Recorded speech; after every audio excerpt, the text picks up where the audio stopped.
بسم الله. halkan waxaan ka salaamayaa marka hore ummadda islaamka ah meel kasta oo ay joogaan. waxaan kaloo halkan ka salaamayaa saxaafadda madaxa bannaan meel kasta ay joogaan. waxaan leeyahay assalaamu calaykum waraxmatullaahi wabarakaatuh. kolley dee af nool baanu haynaado af noolina hadal ma daayo. maanta waxaan doonayaa inaan ka hadlo laba qodob oo aan ka maarmi waayey oo cid wal oo waddanka degan ama bulshadeenna khuseeya. labadaa qodob waxay yihiin marka hore waxaa ogtihiin sixir barar wax la yidhaahdo oo waddankan aynu ku nool nahay ee ilaahay nagu abuuray ka dhacay oo saameeyey siiba muddadii uu joogay labadan xukuumadood kala dambeeyey xisbiga kulmiye. sixir bararkaas soo baahay oo odaha goostay oo qof walba gurigii uu ku jiray ugu galay. xukuumadihii ka horreeyey kulmiye waa ogeydeen oo kolley xilligai uu joogay allah u naxariistay cabdiraxmaan maxamed ducaale baanka dhexe doolarku xad buu lahaa. waxaa adigu 600 ilaa 650 500 inta badan 600 buu ahaa. miisaaniyadda waddankana 45 milyan baa lagu sheegi jiray marka la keeno baarlamaanka. sixir barar jirina ma jirin, laakiin intii xukuumadahan sidaan hore u soo sheegay intii xukuumadahan daba yimaadeen ayay arrintaasu bilaabatay. waayahay labadii xukuumadooda kala dambeeyey guddi ay saareen ay arrinta sixir bararka u saareen. labadaa guddi ee labadaa xukuumadooda saareen waxaan ku sheegi karaa ama ku qiyaasi karaa xilligii nebiyullaahi yuusuf calayhi salaam waa idinkii waxaad maqasheen sida qur-aanka ka maqasheen ama xadiista ka maqasheen waddanka masar buu ku xidhnaa isagoo jeel ku jira. waxaa waddanka haystay boqor faasida waxaanu lahaa la taliyayaal aan dhaamin isaga oo kale oo faasidiina. xilliyada ka mida ayaa waxaa dhacday boqorkaas uu riyooday. markuu riyooday wuxuu ku riyooday 7 wax. riyadii wuxuu u sheegay kuwii aan caqliga badan lahayn ka ag dhowaa. waxay yidhaahdeen riyada wuxuu yidhi cabira. waxay ugu jawaabeen iyo riyadanu waxa weeye waa riyo isku dhex jirta oo mukhtalifa.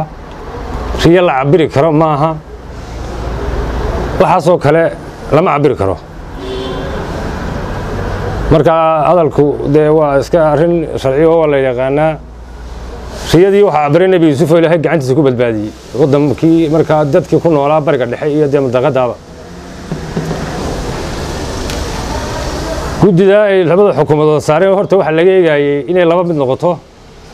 ama guddidii faasidiinta ay boqorkaas diro kala noqoto oo ay waxba garan waayaan, ama waxaa la eegayey inay noqdaan nebi yuusuf kale calayhi salaam oo ay ummadda ku badbaadiyaan dee aqoontooda. halkaa wax ka soo baxay waxaa ogtihiin waxay soo saareen in la joojiyo saadda. labada goorba saasay soo saareen. sixir barar marka laga hadlayo waddankeenna somalilan ma laha beero oo wax ma soo saaro, warshadana ma laha. waxa weeyaan wuxuu dhoofiyaan waxaa jiray xoolaha nool. xoolihii noolaana way xidhan yihiin imanka sacuudiga waa ku xidhay. maadaamaynan beero lahayn oo warshada lahayn oo waxba soo saarin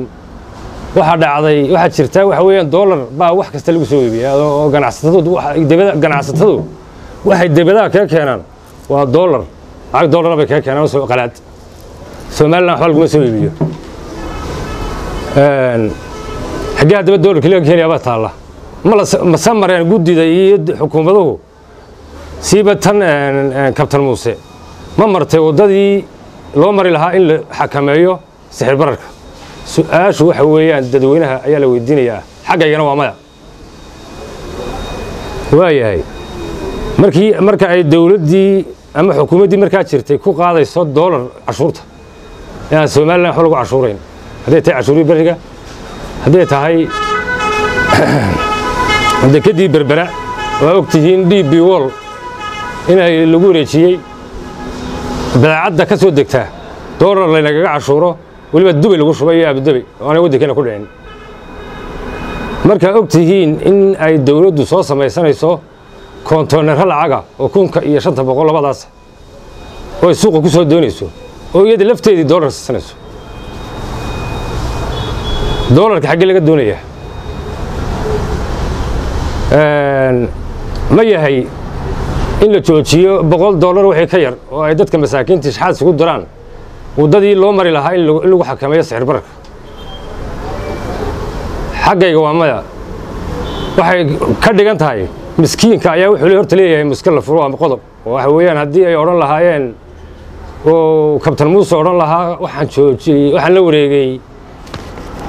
wixii shirkada oo dhan sidii 69kii maxamed siyaad barre oo anaa gacanta ku dhigay oo cid kasta oo shirkada oo lacag haysta waan ka qaaday oo anaa baan isugu geynaya dee caqli ahaan lahayd oo waxa weeyaan waxaa la odhan lahaa ninkii sidii 60kii iyo 69kii maxamed siyaad barre waddanka inqilaabka ugu qabsaday ayuu wax walba la wareegay laakiin markii aanay sidaana ahayn doolarkii xaggee laga keenayaa baa taalla masaa'id baa doolarka haysay marka halkaa waan ku dheeraaday waxaan ugu arkaa weerar lagu soo qaaday cid gaar ah laakiin aan lagu xakameynaynin laguna daweynaynin sicir bararka taasoo cidda la weerarsan yahay ay tahay shirkado gaar ah oo dan laga leeyahay sida Talisom oo kale Talisom waxa lagu sameeyay ee aad ogtihiin ee shirkad ahaan lagu dhaqmay ee maamulada ku dhaqmay waa arrin aad u xusay laga dhawaajiyay waxa ogtihiin in loo diiday inay keenaan waddanka cable xadhig inay keensadaan internetka oo loo xidhay in ay siciid internetkii iyo dahabshiil oo wada socda oo shuraako ku arinta waxa ogtihiin in xitaa loo diiday warshad inay leydhka magaalooyinka ay Soomaaliland geliyaan oo ka faa'iideystaan oo iyana sanbaawr loo xidhay sharciga waddankeena u yaala waxa ku qoran macaamiishu inuu xor yahay waxa weeyaan waa qodob sharci oo la jabiyey oo loo bareeray waliba iyada oo cid gaar ah loo dan leeyahay marka waxa weeye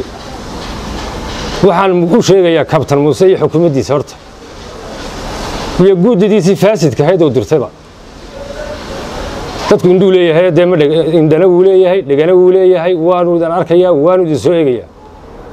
marka hore cunaqabatayn baan nagu samayseenoo dadkii masaakiinta ahaa ee $100 wixii ka yaraaba dadku haystaa oo isu diraado mid geelka lumay iyo mid ari ka lumay iyo mid meel wax kaga xanibayeen iyo mid shaxaad hebelo soo diray intaasay ku noolaayeen intii waa ka joojiseen cid gaarna waa taagteen oo shirkad baa taagteen cidna waxa weeyaan meel baa u samaynaysaan oo waxaad doonaysaan inay waddanka dheeftiisii qaadato oo dadka intii noolayd ay dhiigga ka mirtaan taasuna wax la aqbali karayo oo socon karaya maaha wax la aqbali karayo oo soconaya oo la ka dhageysanayo maaha marka idinku joojisaan lacagta ku qaadii DP ka qaadayso dekada berbera ee cashuurta ee doolarka lagu qaadayo marka aad joojisaan lacagta aad soo samaynaysaan ee suuqa lagu soo deynayo ee idinku aad doolarka u rursanaysaan wax jabaya ma jiro iyadoo shirkadda Talisom ka maqlaayay wixii maanta laga bilaabo waa baan joojinay wixii $100 ka yar haddii ay arintaas sicir bararka waxba ka qaadi weydo oo jabi weydo waxa dhici doona kacdoon dadweyne oo dhagaha afra ku gelisaan dhagaha labada farood ay gelisaan ayaa dhici doona sababtoo ah dadku aad baqtiimaayo nolol buu baahan yahay ilaahay baana abuurtay marka anigu waxaan aad uga digayaa ataaga la ataagayo cid gaarka ah ama reer ha ahaato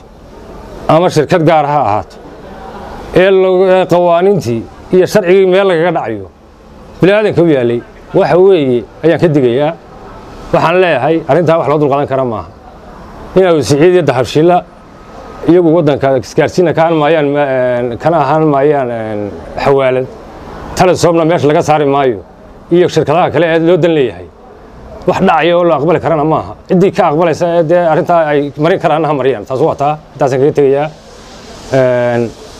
waxaan kaloo ka hadlayaa arintan Soomaaliya ee ayaamahan dadkeenu aad uga qaylinayay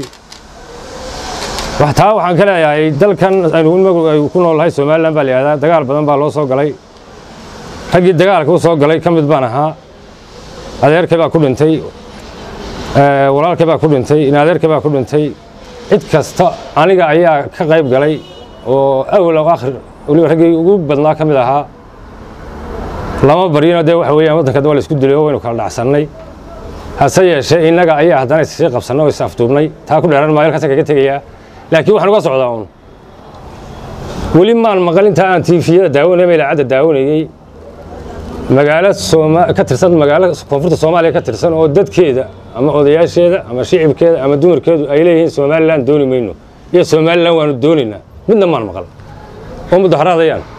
odayaal hadlaya isagoo waxaan dhowr jeer maqlay dee nimanka madaxda ee Soomaaliya xukuma iyagoo ka hadlaya arrimaha Soomaaliland waan markay aynka tahay haddii uu la hadlay oo hadlay wasiirka wasaaraha koonfurta Soomaaliya marka joogay khayr leeyada